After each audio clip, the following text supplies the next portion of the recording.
The opioid epidemic. The word epidemic is situation in our country. It may be the case that Addicted to heroin because they've received Every day brings another story about opioid medication. Halo YouTube, salam jumpa kembali di channel ini ya. Nah, di video kali ini kita akan bersama-sama melihat keadaan sekitar wilayah Kensington, di mana pada saat ini sedang musim salju atau musim dingin di kota ini ya guys ya. Dan bagaimana para pecandu, penduduk, dan homeless yang tinggal di sini dapat bertahan hidup melewati dinginnya malam yang diselimuti salju di kota ini. Sebelum lanjut, jika kalian suka, bantu like, komen, dan subscribe-nya juga ya guys. Serta aktifkan lonceng notifikasi ke semua video agar kalian tidak ketinggalan update video-video lainnya di channel ini. Oke, nah guys, biasanya kalau malam tiba, mereka itu ada sebagian yang membuat api unggun untuk menghangatkan tubuh mereka ya. Hal ini juga sudah saya ceritakan pada video-video saya yang tercantum di link di atas ya guys ya. Kalian bisa cek sendiri videonya. Mereka terpaksa hidup di luar dengan rela menahan rasa dingin karena sebagian besar dari mereka itu memang ada yang tidak punya tempat tinggal dan sebagian juga memang memilih hidup bersama pecandu-pecandu lainnya daripada tinggal di rumah singgah atau tempat-tempat penampungan rehabilitasi yang padahal sudah disiapkan oleh pemerintah di sana ya guys. Mereka mendirikan tenda-tenda di sekitaran dengan alat-alat seadanya. Padahal ada juga loh pemerintah, lembaga sosial ataupun aktivis-aktivis di sana yang peduli kepada kehidupan mereka, khususnya pada saat musim dingin seperti ini. Pada saat musim dingin tiba, para pecandu juga berlindung di beberapa stasiun kereta api di sana. Nah, tempat-tempat ini atau stasiun ini dijadikan oleh mereka sebagai perkemahan baru oleh pecandu-pecandu di sana. Banyak penggiat sosial dan pemerintah di sana juga yang bahkan sudah memberikan selimut, tenda, makanan, atau hal-hal lainnya yang dapat mereka gunakan untuk bertahan hidup dan dapat berubah dari kecanduan mereka loh guys. Ya, namun dalam hal ini semua kembali kepada individunya masing-masing ya guys ya. Mereka tetap memilih melanjutkan hidupnya seperti ini. Ada juga yang sudah mencoba berusaha mengikuti terapi pemulihan, tapi akhirnya mereka balik lagi ke habitatnya semula. Kalau kita lihat banyak mobil terparkir di jalan, itu adalah sebagian milik dari penghuni di kota ini. Mereka memang adalah warga asli kota ini. Tetapi ada juga yang pendatang yang memang sengaja tinggal di kota ini hanya untuk menggunakan narkoboy. Dan ada juga beberapa lapisan penggiat sosial yang memang bertugas atau ditugaskan untuk pemulihan kota ini loh guys. Jadi semua golongan ada di kota ini ya, sama seperti kota-kota biasa lainnya di dunia ini. Cuma ya ini lebih cowboy aja sih kalau menurut saya. Di depan mata kita bisa lihat langsung orang secara terang-terangan menyuntikkan zat haram ke dalam tubuhnya. Agama manapun melarang hal ini ya. Maaf nih, saya bukannya sok suci ya guys ya. Jadi jauhi narkoba, tetapi dekati janda.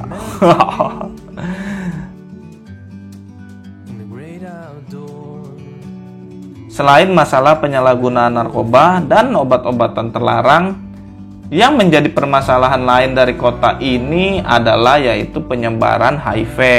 Karena sebagian besar dari mereka itu menyuntikkan sesuatu ke tubuh mereka yang boleh dibilang tidak steril. Dari kita lihat sampah-sampah jarum suntik dan bercak-bercak darah inilah yang membuat lingkungan sekitar jadi kotor, apalagi akibat perilaku mereka yang jika mereka sudah sakau, mereka itu tingkahnya suka aneh-aneh guys. Petugas kebersihan di sana juga sebenarnya sudah melakukan tugasnya dengan hati-hati ya. Mereka itu ada jadwal-jadwal tertentu untuk membersihkan area ini. Mereka diberikan standar atau pelatihan pembersihan medis loh guys. Karena petugas-petugas kebersihan di kota ini juga dilindungi oleh pemerintah dan dibekali oleh pemerintah setempat agar petugas-petugas kebersihan itu tidak tertular oleh sampah-sampah yang mungkin terkontaminasi oleh virus, bakteri, dan lainnya. Nah, kalau kita lihat di toko-toko sekitar juga kebanyakan tutup ya guys ya. Karena ya menurut saya sih sudah jelas ya, nggak ada orang yang berani buka toko di tengah-tengah kerumunan orang yang sedang asik menggunakan narkoba. Aneh itu. Pemilik-pemilik toko pastinya ya mencari tempat yang strategis dan nyaman untuk berjualan. Kalau saya pribadi juga kalau saya mau buka toko, otomatis saya nggak mau buka toko di sini. Tetapi ada juga loh beberapa toko yang masih buka seperti toko-toko kebutuhan pangan, apotik, barbershop, dan penyedia layanan kebutuhan umum lainnya. Cuma ya itu, kehitung jari ya guys ya, kita bisa lihat beberapa toko aja yang buka di sini. Di Philadelphia, musim panas itu biasanya cukup hangat, lembab, dan ada sedikit hujan. Namun pada saat musim dingin, biasanya cuaca di sini tuh sangat dingin dan bersalju ya. Umumnya sebagian itu cerah berawan sepanjang tahun. Suhu di sekitaran sini biasanya bervariasi dari -3 derajat sampai 30 derajat Celcius. Biasanya periode salju di kota ini tuh dalam 1 tahun berlangsung sekitar 4-5 bulanan. Startnya dari bulan November sampai bulan Maret. Bulan dengan salju paling banyak di Philadelphia itu adalah di bulan Januari. Jadi kalau di bulan Januari, kota ini benar-benar dingin loh guys. Lingkungan kota Kensington di Philadelphia ini adalah pasar narkotika terbuka terbesar untuk heroin di pantai timur Amerika. Nah, para pecandu biasanya datang tuh dari mana-mana aja.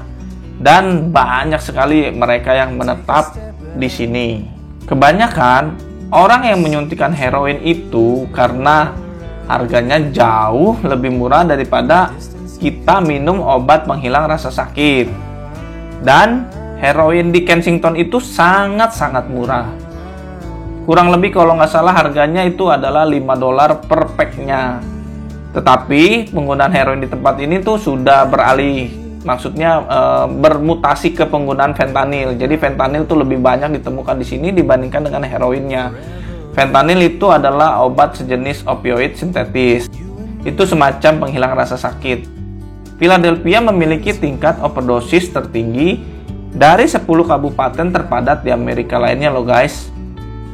Nah, menurut Departemen Kesehatan kota ini memperkirakan bahwa 75.000 penduduknya kecanduan heroin dan opioid lainnya. Setiap harinya, banyak dari mereka pergi ke Kensington hanya untuk membeli obat-obatan saja loh. Lingkungan ini adalah bagian dari kelompok kematian overdosis terbesar di kota. Banyak orang pertama kali datang ke Kensington karena kecelakaan mobil atau operasi, sehingga membuat mereka kecanduan obat penghilang rasa sakit. Kemudian, ketika mereka tidak mampu lagi membelinya, mereka beralih ke heroin. Mereka yang kecanduan menggunakan 10 kali atau lebih dalam sehari. Nah, orang-orang tersebut itu keluar masuk dari rumah pemulihan, pusat perawatan, dan tempat penampungan yang ada di Kensington. Setelah bertahun-tahun, tidak sedikit dari beberapa wanita di sana yang berakhir menjadi pelacur. Itu menurut informasi yang saya dapat. Mereka menawarkan tubuhnya hanya untuk membeli obat-obatan saja loh. Kacau ya. Mereka takut memberitahu polisi tentang pelecehan tersebut karena mereka takut dituduh kalau mereka itu melakukan prostitusi atau nanti mereka ditangkap atas tuduhan penggunaan atau penyalahgunaan narkoba dan obat-obatan terlarang. Pemerintah kota ini juga selalu menawarkan perawatan kepada mereka.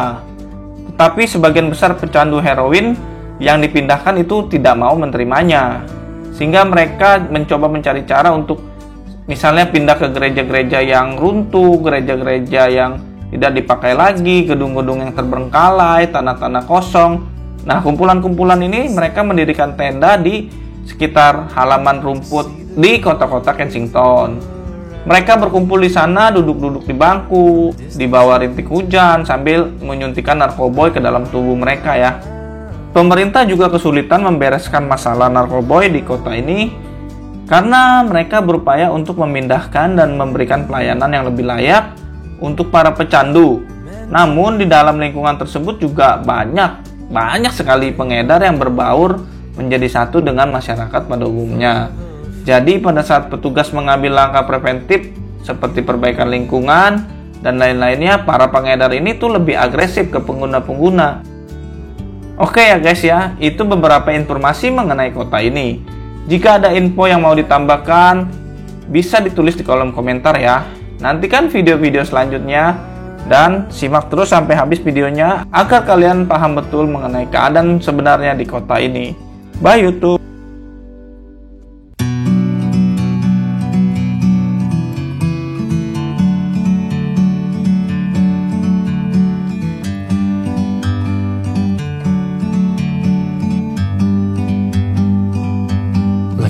bird on a tree.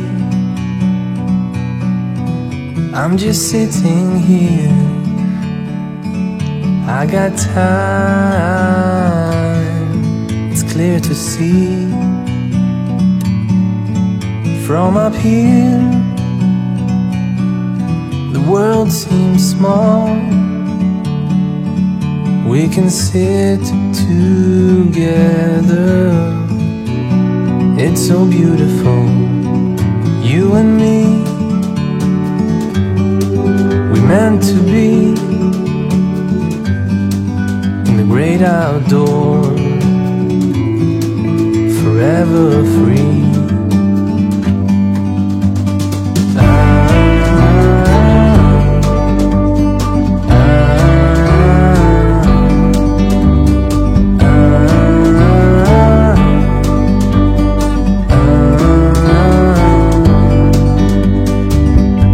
Sometimes you need to go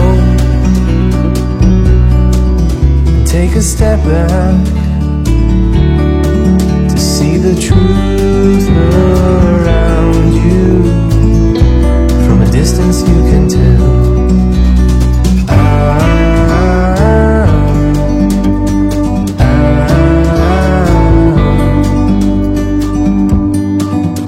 You and me were meant to be in the great outdoors, forever free. You and me, meant to be in the great outdoors, forever free.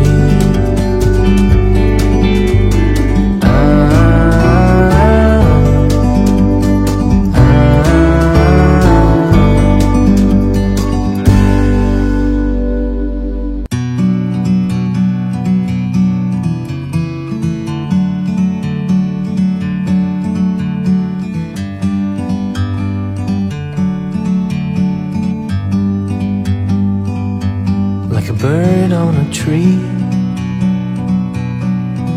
I'm just sitting here. I got time, it's clear to see. From up here, the world seems small. We can sit together. It's so beautiful, you and me. We meant to be in the great outdoors, forever free.